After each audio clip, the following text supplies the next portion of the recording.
heart-to-heart soulful conversation. I'm Charlotte McGinnis, and I'm here with a very good friend, special guest, awesome lady today, Reverend Jackie Bensinger. How are you today, Jackie? Good, good. Well, you look great. You always Thank do. you. And if nothing else, you could always go into a career as a model. But there's all kinds of options out there in Jackie land. But anyway, it's great to have you on, and thanks for saying yes. And I'm really excited. Wanted to give a little background as to how we met. We met, like 2018, I think, something like that. You were here visiting your sister in Hendersonville, and you came to the Namaste Center, and you knew my kitty was sick. I'll never forget that. And you gave me some little, were they drops or pills? I can't remember. I had so many things. Anyway, you gave me some little medicine for her. And it was so kind of you to do that. And that just is, I'll never forget that, because it just Aw. showed who you are as a person. You're very kind and loving, and a wonderful healer. And I think people are going to get to know you really well by the end of this. You did, I know you pretty well anyway, because we shared the experience of going through ministerial classes. You were one of my mentees in becoming an ADL minister, ordained. Oh, that was all during COVID, crazy times, right? And so that was a great experience. And we got through that together, and you've done a lot of healing work with me and Ellen, and it's been great. So I want to back up a little bit, and you sent me a beautiful resume, which is way more than a resume. It's sort of the story of Jackie, and I thought I knew you pretty well, but I have to say that there were lots of things that were surprising in a very good way.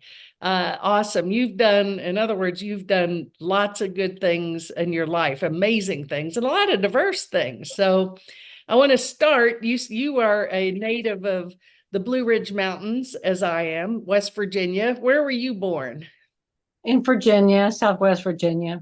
And what Yeah, area there? kind Because of I was kind just of through there between last week. Bristol and Roanoke. Oh, okay. Okay. Yeah. Well, I grew up in West Virginia, and I was just driving up there this past weekend through that part of Virginia, kind of. And have you heard of, I've asked everybody, have you ever heard of Natural Tunnel State Park? It's on 23. Yeah. It's an awesome place. It is. And I stop there often on my way up. It's a halfway point, and it's a great place to hike. And they call it Oh, the Grand Canyon of the East, and it's quite oh, remarkable. Yeah. So, I have to check it out. yeah. Oh, if you're ever driving up that way, check it out. And, you had said that your mother, I didn't know this, or maybe I did, was had Cherokee blood. How much Cherokee is in your bloodline? A quarter. Wow, that's amazing. And where was your mom from? She was from sort of the country, kind of more between a little bit southern of more close to North Carolina. So I mean, her mother moved, but she had a big farm, cows, pigs, horses, the whole thing. But she Wow. was very, out of all her sisters and brothers, she loved Shakespeare. And her sister thought, wow, this is crazy. you know? Oh gosh. Where did she So get that that must be where from? I got it. Yeah, exactly. And we're going to get into that in a minute. But so you've definitely spent time here in Cherokee, the Cherokee area, and as you had written in your notes here that you spend time over there and do things. Have you been over there recently, or? I haven't recently, but I had great events with Full Circle, Cherokee Full Circle. They were wonderful. I love being around, people that was their thing. We're Cherokees that get together, and they're really, really very individual, very intelligent, very cool. I mean, a guy sitting in the middle with other guys playing a drum. It was really wonderful.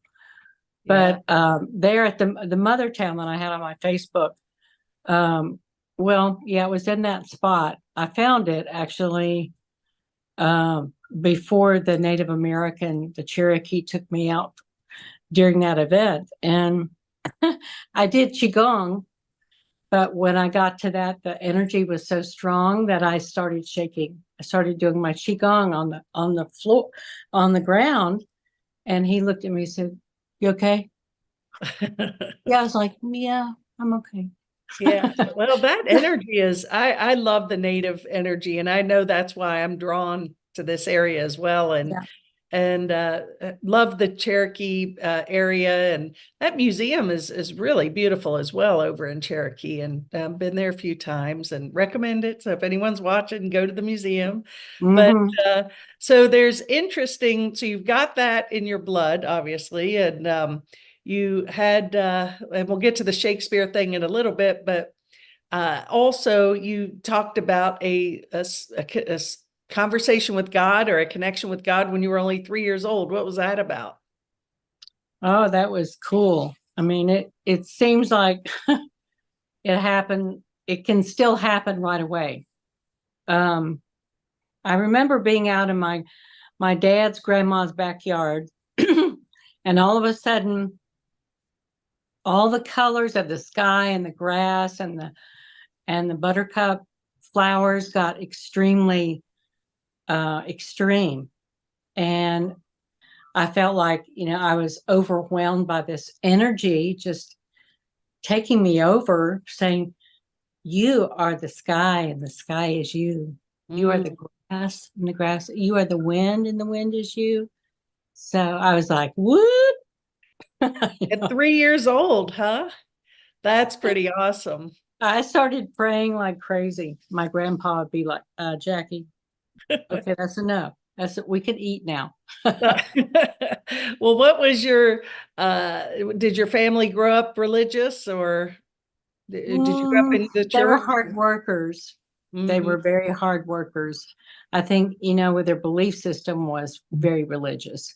But I remember thinking when that happened that I was very much into women's rights. And At age I 3, you were into yeah. women's rights? Okay, rock on. Well, I didn't really get that from my grandpa. He was very much into, women are women. And I remember thinking, "Ah, I don't like how they treat animals either. That's not cool." Yeah, yeah. At age 3, I remember that. It was like, wow, what is the gender issue? You know? Yeah, So, really. I mean, That, certainly, I mean, makes me, bring back Reverend Barbara's books. Because, I mean, you start looking at your life as, well, this is this dimension. yeah. Anyway, go ahead. No, no. Well, and I want to get into Barbara's books because some people know what you're talking about and some don't. But those are the Barb Selwa, the founder of the ministry we're in, Alliance of Divine Love, and they are profound and wonderful. And I certainly want to get into that in a minute. But sort of, you said you had this spiritual awakening or recognition. I would say you're an old soul for sure, and you have this experience. And you know, I believe, and I don't know if you do or not, that at some level we contract certain things in our life. We sort of make an agreement. Okay, you're going to be my mom, you're going to be my sister, and this is going to be great, and this is going to be awful, and they're all for soul growth. And I don't know if you believe that or not, but early Yeah, on, I yeah, you do. had a big lesson and big contract when your mom passed. You were what, only 8 years old? Yeah. Yeah. It was intense. But I don't know. I have a tendency to just keep going. That's Yeah. just kind of my personality. We got to keep going. Well, you persevere for sure. Well, so you were left there. You were just a little kid yourself. And Susan, what's the age difference between you and your sis? Yeah, she was age 3 when mom died, or Mm. 2.5. But I think it was more traumatic for her, which is understandable at her age. But I think it's a very difficult thing. for sure, to lose your mom so early. Well, besides all the obvious factors of losing your mom, then you've got the issue that you were really there to take care of your little sister, and you were just a little kid yourself. And I'm sure that definitely had an impact on who you became and how you learned to persevere. It made you stronger, not by wanting to do it, but you didn't have a choice. Yeah, exactly. And Yeah. that's okay. I mean, um, I think one thing that I've learned from Yogananda when I have felt overwhelmed, that I just Yogananda said, if you keep adding more drama to your vision, then things are going to get worse. So I really learned a lot from that. I'm sure nobody else except me's been overwhelmed. Or drama. I lost my interest in drama.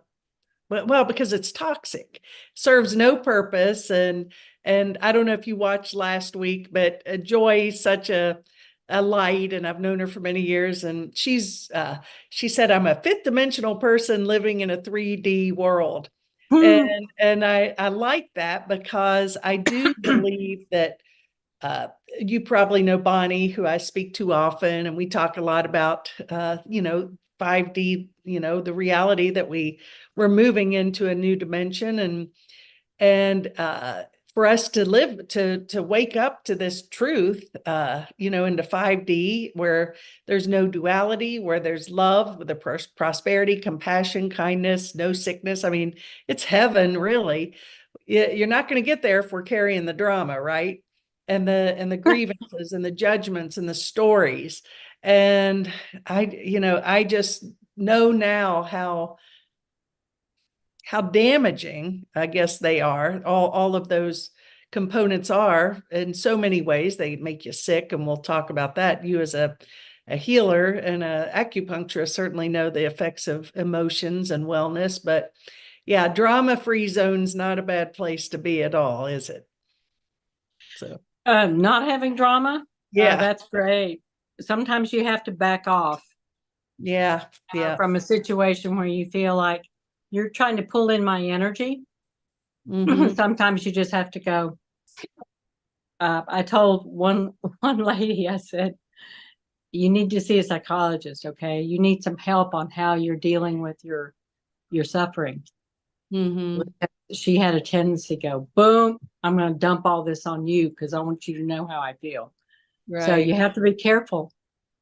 Yeah, exactly. Yeah, and we have to that's a great point, Jackie. We have to really protect ourselves. And it's that ring of protection, or some people say Archangel Michael, protect me, ring of protection, or some people envision themselves in a bubble. And but there is a lot of toxicity, which I would say is all of these elements are really aspects of fear. And, there's a lot of fear on the planet, and it comes out in different ways. And if we're not mindful, we can take that, being compassionate beings, I think we take that on sometimes. And one of my favorite quotes is, thank you for sharing. And it's we don't have to fix it or change it, but just rather look at our stuff and work at our own pace and do our thing, right? Yeah. I think overall, um, for our own protection, for our self-love, we have to be careful how we respond to drama. Mm-hmm. Um, I mean, I I need to back off from the news more. I Mm-hmm. know that. So, in my mind, I'm like, okay, this is what you need to do. You don't need to watch the news but I'm watching less and less and less and less and less news because Mm-hmm. I want to stay aware of current affairs. That's my personality. I mean, because I'm very much into human rights and women's rights. Um, so I feel like because of that, I have to stay kind of sort of where are we with that, Because I want people to be um for people to be treated fairly, and help as much as I can. Yeah, absolutely. But it's that balance. I mean, we can get sucked into the news and I like to be informed too, but I also know that it's not good for me to keep that going on. I don't think it's really good for anybody, but that's a judgment, I guess. But I would say that and I've learned for me, not to be so quick to judge one side or another. You know, I love the teaching from Mother Teresa when she was asked to march against the Vietnam War. She goes, I will not be against anything, but if you have a march for peace, count me in. And I Wow. think that it's so important, instead of what's that quote, instead of bashing what we hate, be for the women's rights, be for uh, kindness to animals, compassion, empowering people, and bless the others on their journey. And yeah, I find that brings me a lot more peace because I was getting a little too caught up in the need to be right and righteous. And it's just like focus on the love, focus on that which I want to see more of, which is love and compassion and rights for women, and the list goes on and on. Fairness, Yeah, quality, yeah. So it's fun we to have a we have a huge list. yes, we do. Well, and one thing I love about life is obviously meeting and talking to people like you and learning from people like you and others, and but just really self-examination and where oh, I did really good there today, and well, I didn't do so good there, I could do better next time. And self-examination, and that's what brings me joy. And then you see the benefit, you're just dropping that baggage, or I am, and life gets more fun and clear and easy, peaceful. So Yeah. it's a good thing. Totally agree. Yeah. So as one thing, and I knew this about you, we may have even talked about this before, but I know you went to Emory and Henry College in Yeah. Virginia. And I know that I've been there because when I was in college, they had a women's golf team. So I played in a golf Mm. tournament there. That was Oh, huh. that was over 40 years ago. That's hard to believe. Yeah. I mean, really, but that's a whole other, road I won't go down. But 40 plus, about 43 years ago. Huh. And so I've been there, and I know that you went to school there. It's a great college, beautiful, beautiful school. Yeah. Just sitting, it's so beautifully, really just so remote and beautiful. And anyway, but you majored in, let's see, theater or drama, right? And speech therapy, was that it? Speech? Not speech therapy, just English, speech, and theater. So Oh, okay. most English. of my coursework was in English, Mm-hmm. and secondly was theater and a few in speech. But when you had a triple major like that, I wish I would have done acting, but I did that in grad school. But I loved English. Mm-hmm. I mean, some of it was like, oh my gosh, the paper's so thin and everybody in class is falling asleep, but you get through it. So that was so you did a lot of acting in theater in college. Yeah. And so your English, what were some of the readings that inspired you? You mentioned Shakespeare before. Uh, what else? What were you drawn to? As far as doing acting, Well, reading or acting, what have you? I mean, just what inspired you? The teachers and the readings and well, authors. Alan Pickrell he was my drama guy. He just passed away not too long ago. We had a big event at Emory last year, which was cool because I saw some of my buddies that I did acting with. And I actually played I think one of the pictures I had on Facebook where I was talking to a guy just going, "Arr." That was Look Homeward Angel by Thomas Wolfe. Oh, cool. So I like my favorite was to play women who stood up for what they believe, Mm-hmm. um, like I was in The Importance of Being Earnest. In grad school, I was in Hair. Well, where'd you go to grad school? University of South Carolina at Columbia. Oh, okay, cool. And I taught acting 101. That was part of my scholarship. So that was cool. So I Mm-hmm. was really grateful that I had that option. So it was, things got very interesting down there. It was a very, I mean, I did a lot of um, work with the same guy that picture I was referring to. We ended up doing part of our thesis together where we did Who's Afraid of Virginia Woolf. Mm. So I played the woman and he played the guy, the older guy. So Oh, it was fun. I played Martha. So oh, that's neat. That is really yeah, I awesome. mean, I just like to do strong women. Mm-hmm. That's what I like to play the best. Well, because you are that. So that's just natural for you, right? Well, you went on to New York and did you go up there to pursue more acting? Yeah. So I took several classes up there. I studied with um, a woman that had studied with Stanislavski. That's an acting style. And her name was Sonia Moore. She was very, I mean, it was like, for everybody in class, she was very tough on everybody. But her style was very interesting. I ended up studying when I moved to San Diego, studying with a guy that was in class with James Dean, Marilyn Monroe, Strasberg style of Oh, wow. method acting.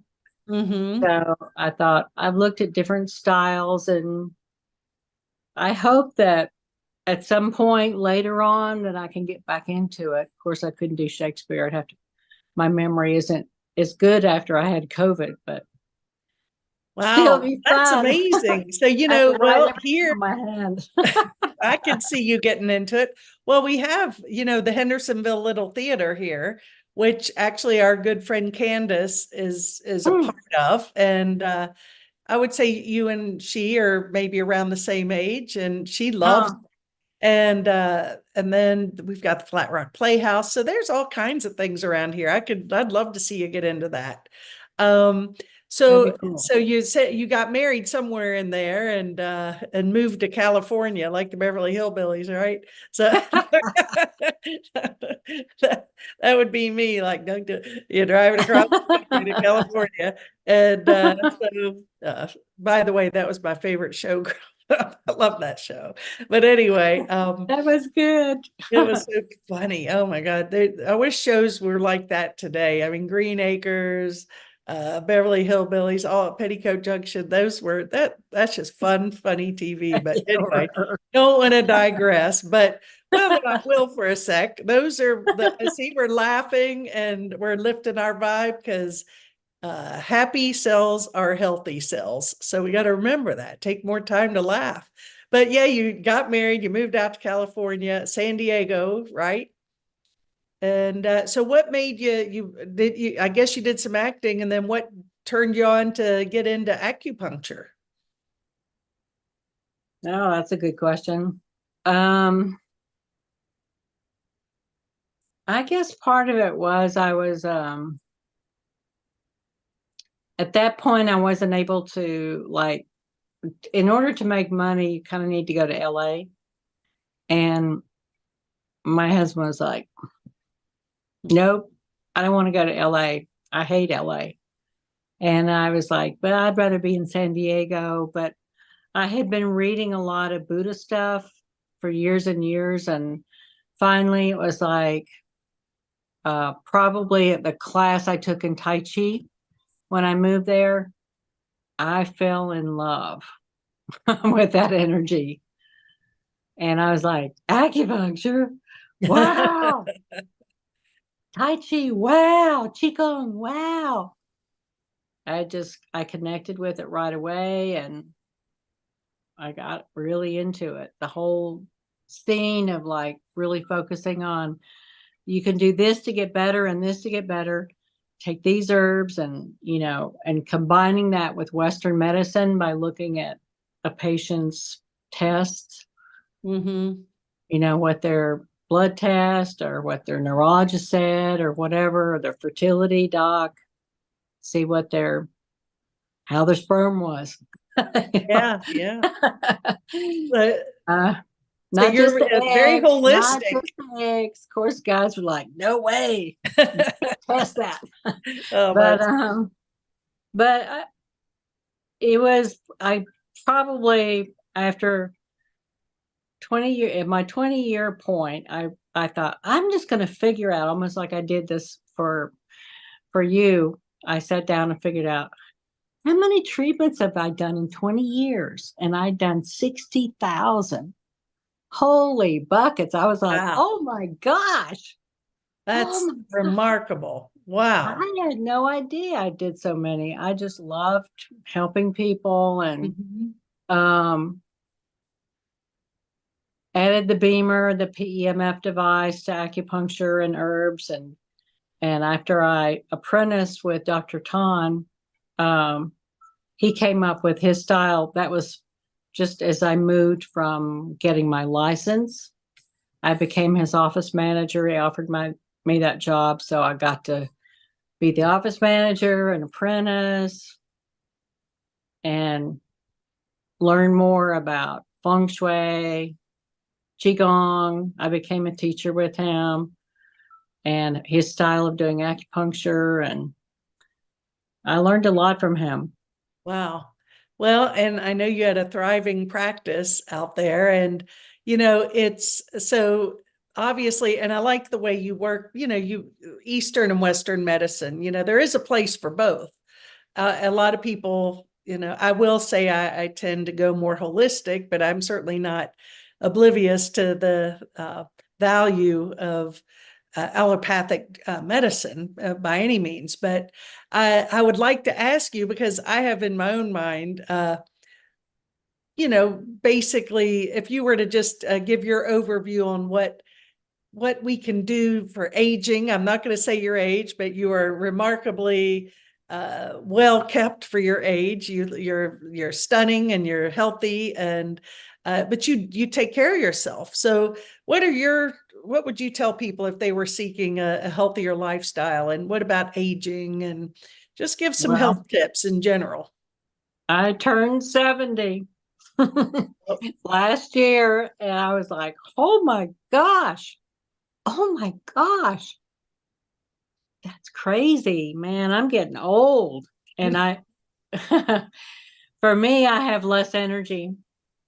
Um, but I think as you age, just personality wise, you kind of get deeper into your personality and hopefully making a decision.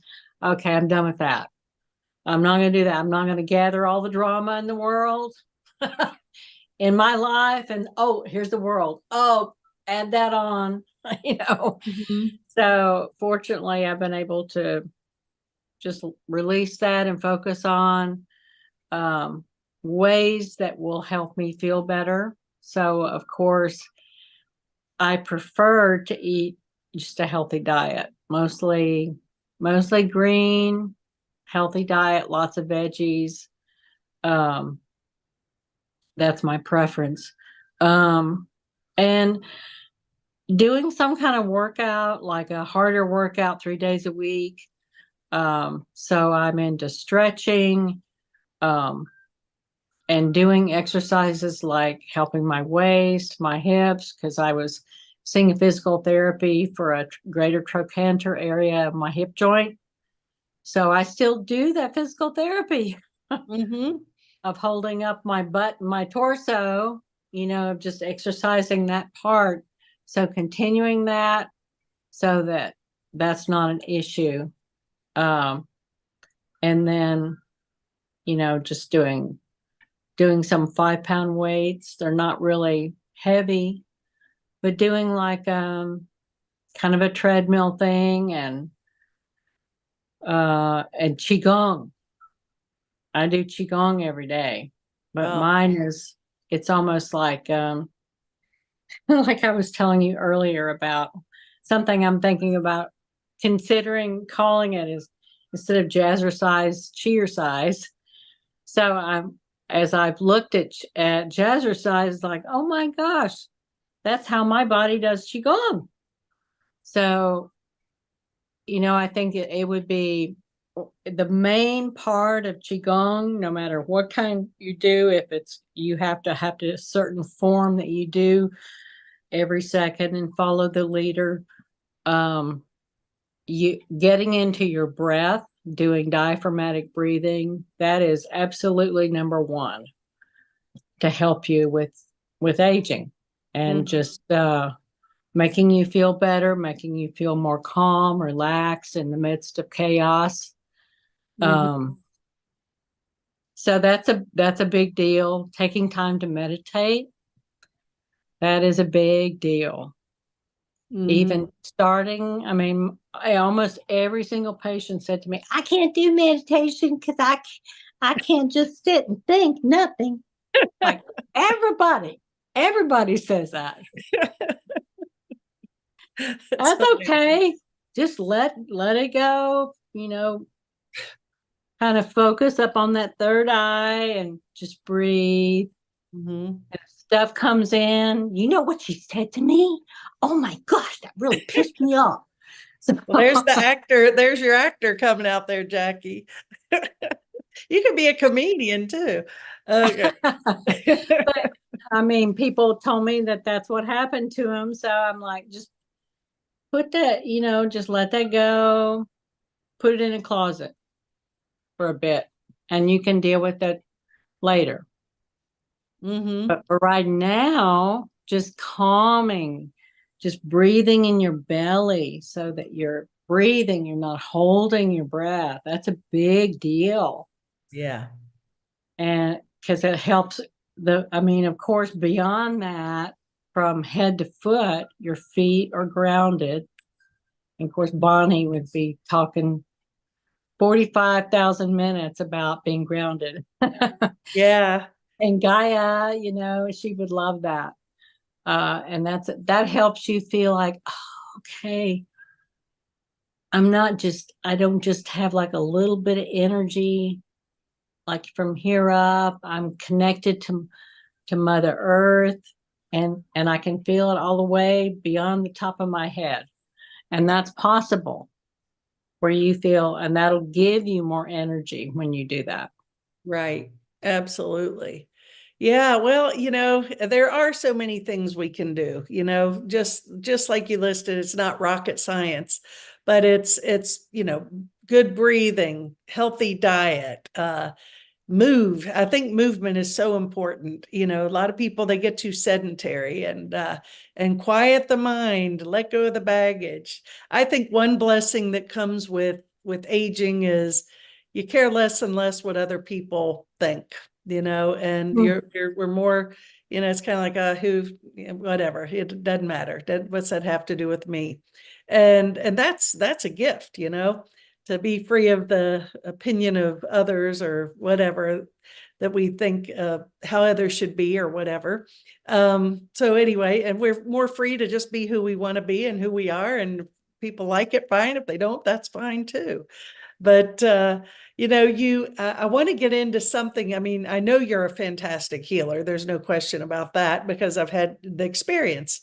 But you're also very psychic. And tell us about your work you've done in the past. I assume you're still doing some with detectives and the police work that you do. That's pretty neat. Well, I actually did. I worked with this company in Florida, where I I would set aside like several hours and get call after call after call after call, and it was 99.9% women, and they wanted to know, is he cheating on me? How's my work? What do you pick up from my work? So that was what most women wanted to hear about. It was interesting. And I don't know. I prefer to do like just consultations where I spend more time than 5 minutes, with somebody. Because some of them just, they were very Just tell me, don't give me any advice. Just tell me what you think. What do you pick up? Yeah, where yeah, It's funny. I It's hear funny. you. How do you know that? I said, well, I just Pat Longo, Teresa Caputo's teacher. She has said that to me. And then when I took the quiz, you had to take a quiz to work with them. So the lady who owned it, she's like, give me a reading, so I had to pass it. And so Pat Longo would tell me, Jackie, stop trying to figure this out. You don't know why somebody did something to somebody else. You don't know. Hmm. Just open your mouth and let the spirit come out that's connecting you to that event. I'm like, Hmm. okay. So that's helped me, like, for people where I have like boom, boom, boom, boom, boom people to do. It's that's helped a lot. And I am still working on criminal cases. And that probably takes me on a bit of a different journey when you're around things that have happened to people like that. And but this woman that I'm working with recently, she was a model and an actress, and the law enforcement is showing that they're keeping things hidden out in LA. It's very crazy. Um, but when I had COVID over the holiday, so she connected with me, and she was like, Jackie, do I look like I did this to myself? Do I look like I would do that? I was Wow. like, no, I gave her some of my North Carolina interpretation. Yes, ma'am, whatever you want to do, whatever you want me to think. All right. Oh gosh. Yeah, I mean, I had already gotten what happened to her long Wow. ago. Well, so how did the police how did they receive this? Some were probably more open than others, right? Not really. They don't give it a lot They're of they're merit. covering it up.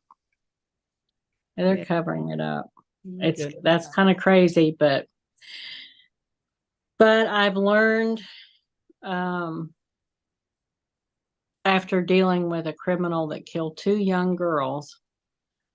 I got so deeply into him, it just made me scared all the time. So I realized I can't do that. And I think that's something that, I don't know, we often do in different ways, how we give our power. I mean, we empathize too much, we give our power to somebody else, and um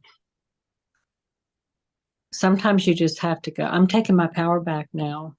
Hmm. I want to be me. That's like what you're saying, as people age, that they're like, I got to be me. Right.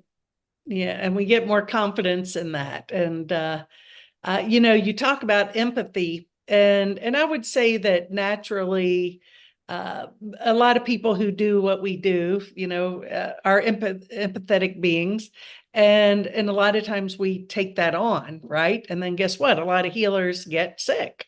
That's that we see it all the time, right? But what I like what the Course in Miracles says. There's a section in there called True Empathy. And true empathy is being able to hold that space of compassion, recognize the pain and the suffering, but not taking it on. And Mm, that's a practice, and it's yeah. not easy because you know we're naturally kind and loving and we want to do the right thing, and then before you know it, it's like, oh, I'm sick from this or whatever. So we really have to do all it, you know, put the oxygen mask on first, right? That's what they say, and that's a metaphor for many things. But if we're Mm, not juiced up ourselves, we're not going to be really of great service to anyone else, and we're more vulnerable, I think, to those energies. And like, yeah, I mean, for example, those two little girls you were just talking about, I mean, that's brutal, brutal 3D stuff, right? And Mhm. we can, I mean, yeah, of course it's going to affect you, but I do believe we can strengthen our shield, and so we can be compassionate and loving, but not take it in.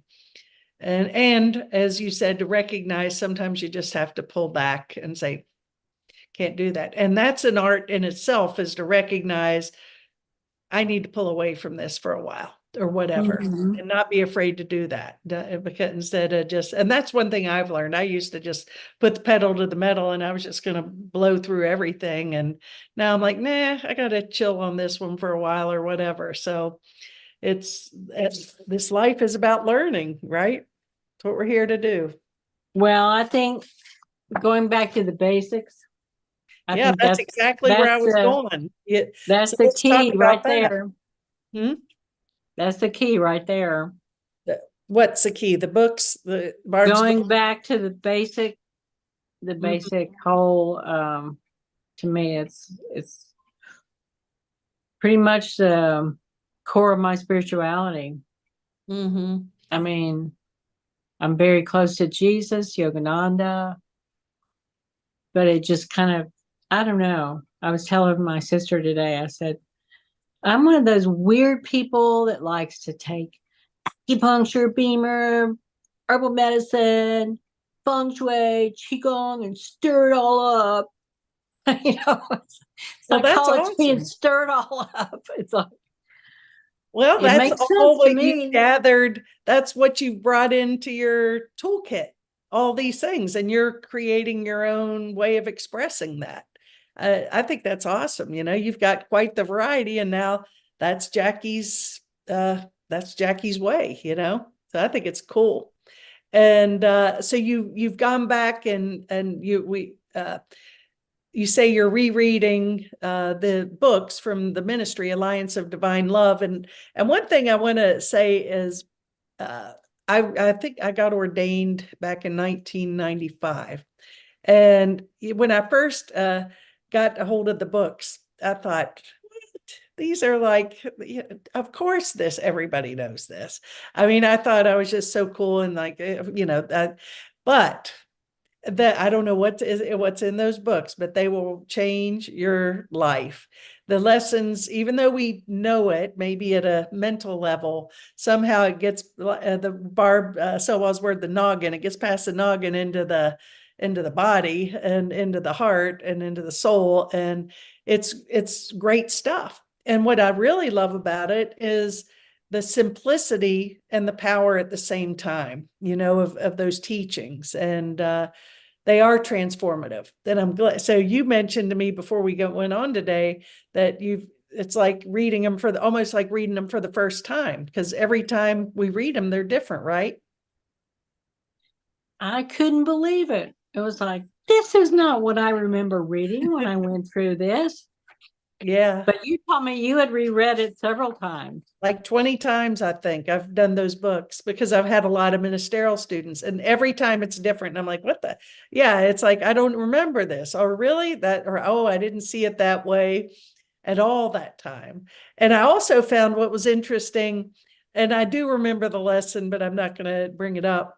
But in one of the groups, I used to do groups of, dozen, 15 people at a time, and we would do the class all day, start at 9, end at 6. And there was one question that literally, I kid you not, for one entire afternoon, we debated that question. We discussed it.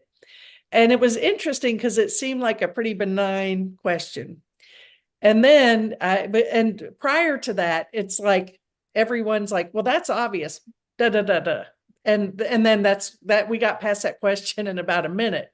This time it took 3 hours for the group to like get through it. So it is interesting, when every group was different. Every person's relationship to those lessons is different.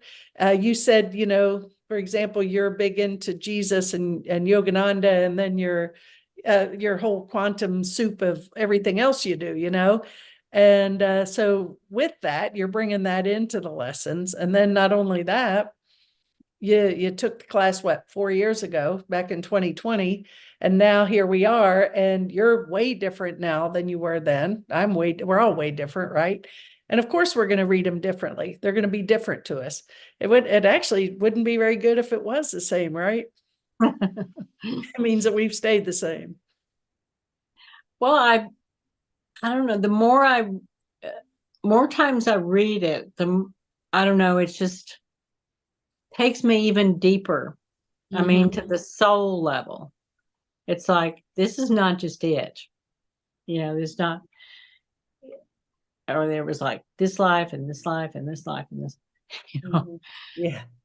And the connection between all that energy, all those lives, and what's going on in your life right now. Yeah, yeah. And how you can shift that energy or shift your thinking. I think that's a big issue. Right. It's just learning to think differently and Yeah. focus. I mean, even if someone is disabled, I think doing some kind of activity, eating healthy, and just working on calming yourself, it's like, it's super important. Really is. Oh, yeah. I mean, having your body just keep breathing. It's not over breathing. Doesn't have to be like that. It just focusing on your belly, on that diaphragmatic breathing. I mean, that's just such a core. I mean, being in the physical human body, Right. Right. Yeah. Well, and like you referred to, the thinking is so important because our thoughts create vibrations, and we are vibrational beings. Isn't that the name of your wasn't that the name of your practice? Healing arts. Yeah. Vibrational healing arts, right? So, everything really does boil down to vibration, and food has a vibration, thoughts have a vibration. Uh, our how we move our bodies. I mean, everything is vibrating, and so we do.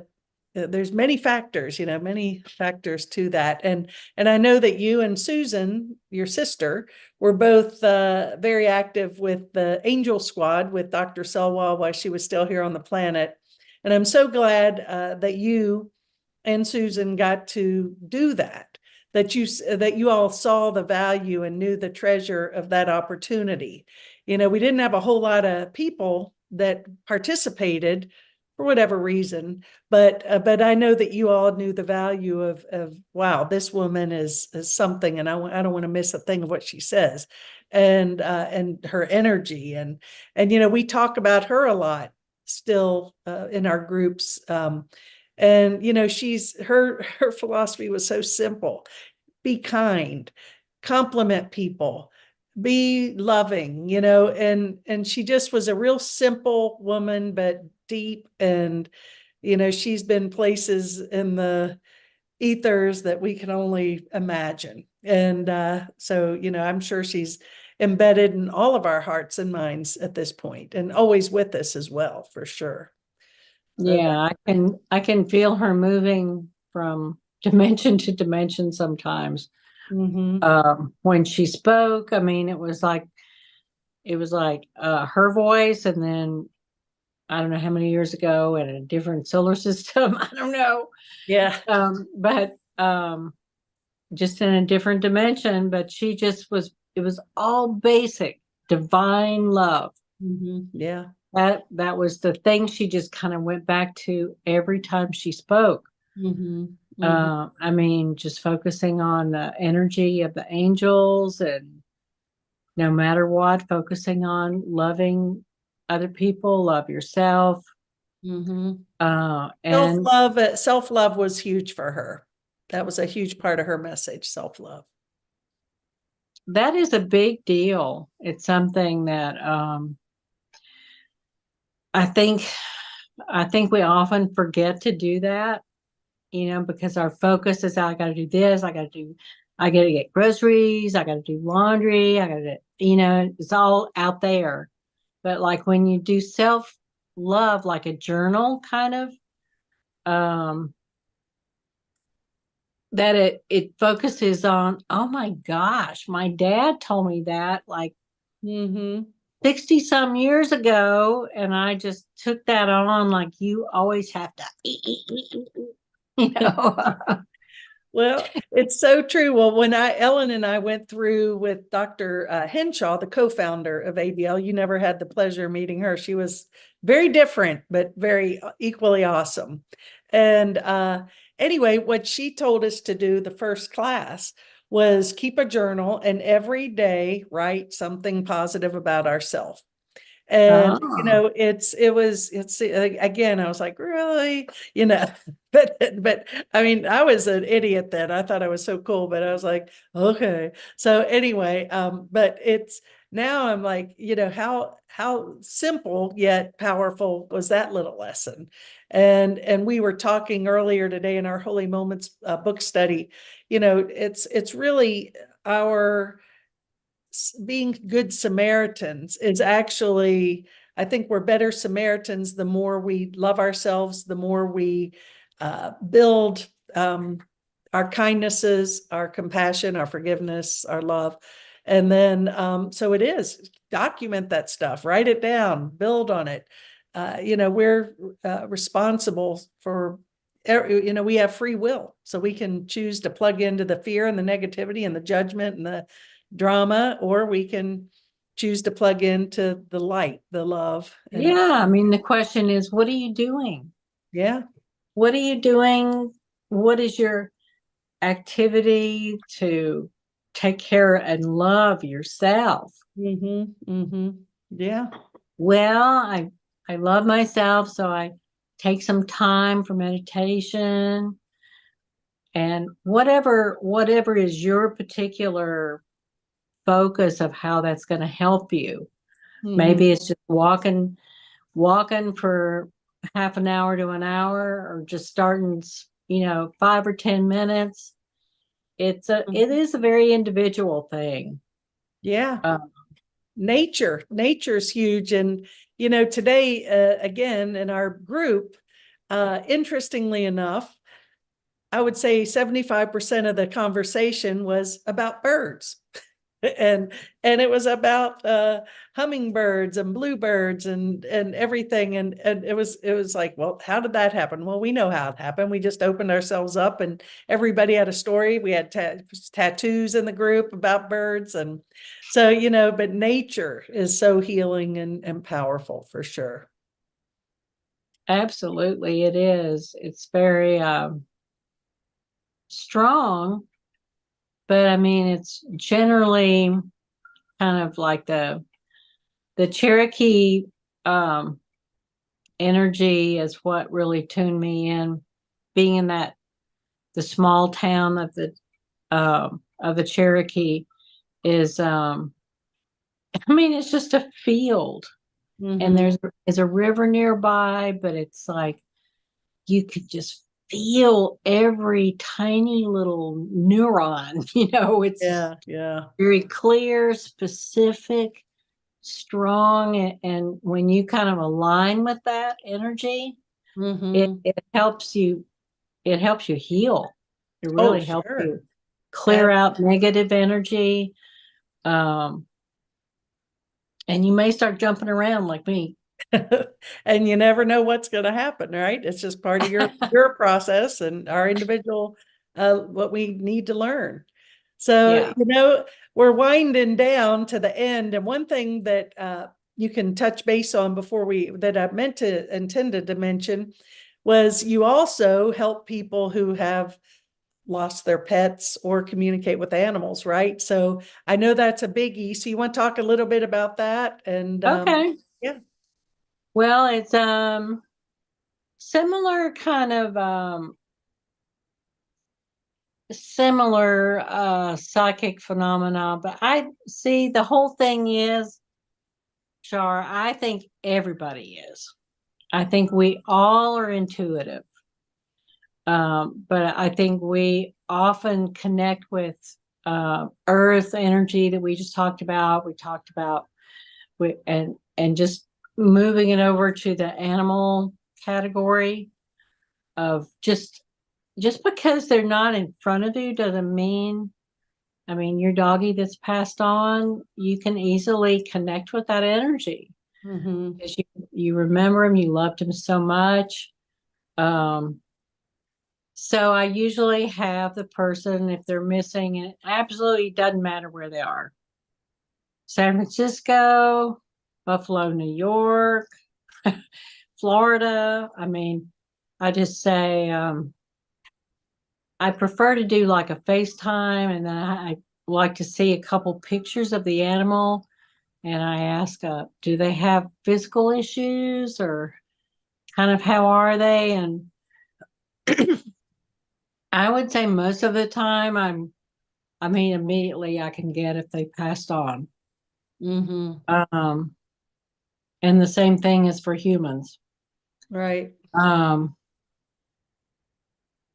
it's just connecting with a different kind of, dimension on with that person. But I think hearing just hearing the person that lost the animal, hearing their story about where they are and just kind of staying in tune with that animal, it really helps. Mm-hmm. Yeah. Well, he's just around. He's maybe a couple streets away.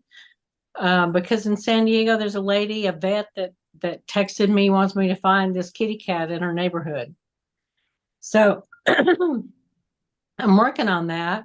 Mm-hmm. But it's I've never met the kitty before. Mm-hmm. Just seeing the picture, you can connect with it. So Well, that's how I do that. that's awesome. Well, and I know you've lost two of your kitties recently, and I know how hard that is. Even though we do know this, we know the truth, it's still a huge loss. So I'm really sorry about your two babies. Uh, Yeah, thank you. It is very hard.